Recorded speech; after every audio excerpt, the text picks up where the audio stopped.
Hey guys, Mike here. So today, I'm here to talk to you about 2003's The Cat in the Hat, starring Mike Myers as the cat. In The Cat in the Hat, two bored children have their lives turned upside down when a talking cat comes to visit them. And so we have Cat in the Hat. So guys, this movie wasn't requested by anyone. It's just one that I really wanted to talk about because I just absolutely love this film. Now, I watched this film when it first came out when I was like 9 years old, and I remember thinking that it was really funny. I just really liked it. And in the years since, well actually when it first came out, this film was just poorly received.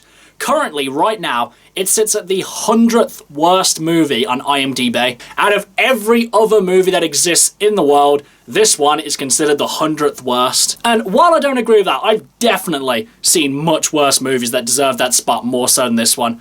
I'm not gonna lie, this is a terrible film. Mike Myers is pretty bad as the cat. It's completely derivative of Dr. Seuss's work. Not that I've really read any of his books, but still, you don't have to read any of his books to know that this is just not what the guy envisioned. The kids' performances are terrible, the sets are ugly, it's got too many adult jokes to be considered kids' films, and it's too childish for adults to enjoy. Basically, this film doesn't really do anything right. Nonetheless though, I just think this film's absolutely hilarious. I think because it's so trashy, it's so bad, it's the reason why I love it. I mean, a lot of my friends really enjoy this one as well, and we just sit there and we quote this one for hours. Because honestly, it's just so fun to quote. And I watched it as well just before reviewing it today, and I'm just sitting there like, wow, what a terrible film. But at the same time, I'm loving every single second of it. And obviously, like I said, Mike Myers is pretty terrible as the cat. He's obviously nowhere near as good as, say, Jim Carrey's the Grinch, who, even though that character isn't exactly how the Grinch is necessarily meant to be,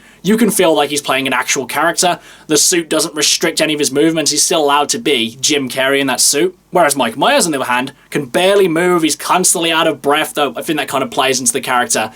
And he just seems restricted by his suit most of the time. I mean, there's quite a few pointless scenes in this film. I mean, there's one where they go to an underground nightclub, which is kind of hidden in a phone box, I guess. The cat's dancing around with some people, they all fall over, he loses his hat, so he can't really be of any use to them. But then it turns out later that he had his hat the whole time. Basically, the whole nightclub scene exists just to have him lose his hat. I mean, it's just so stupid. Now, we all love a good bit of meta humor. It's that old Brechtian thing of kind of alienating the audience, reminding them that they're watching a play or a movie. And meta humor has a great place within cinema. Sometimes it can break the monotony of a scene, it can make a comment about the people who are watching the movie, or sometimes it can just be like, you know, a good wacky joke or something. But in The Cat in the Hat, rarely any of these criteria are met. More often than not, meta humor is just used for reasons, it's kind of used on and off, there's no consistency to it. And the worst time is when they use it in order to do product placement. Like, there's literally a scene when they go to the cat's world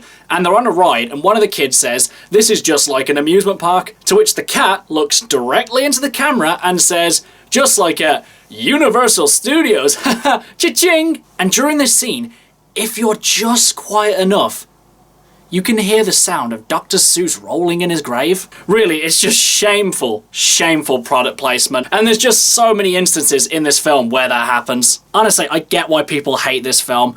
I get the fact that it's obviously very derivative of Dr. Seuss's work, and a lot of people wouldn't find this one funny, and it kind of basically insults your intelligence.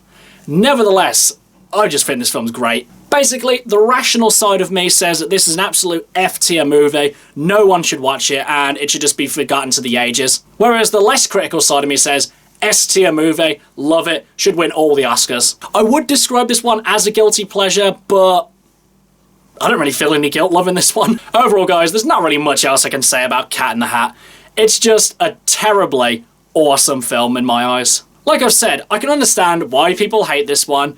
It's just, honestly, I would say give it a watch, just turn your brain off and just kind of have fun with it. And as for whether or not kids or adults should watch this one, I'd say this is definitely more of an adult film. There's definitely way more adult jokes that, you know, grown-ups will appreciate more so than kids. I mean, I'd say the thing that kids can get the most out of this film is it's incredibly silly. But I would say it has a lot more merit for grown-ups than it does for kids. Okay guys, that's my review for Cat in the Hat. Do you love it? Do you hate it? What do you think I should watch next? Whatever it is, drop it in the comments below. Until next time, I've been Michael. See ya!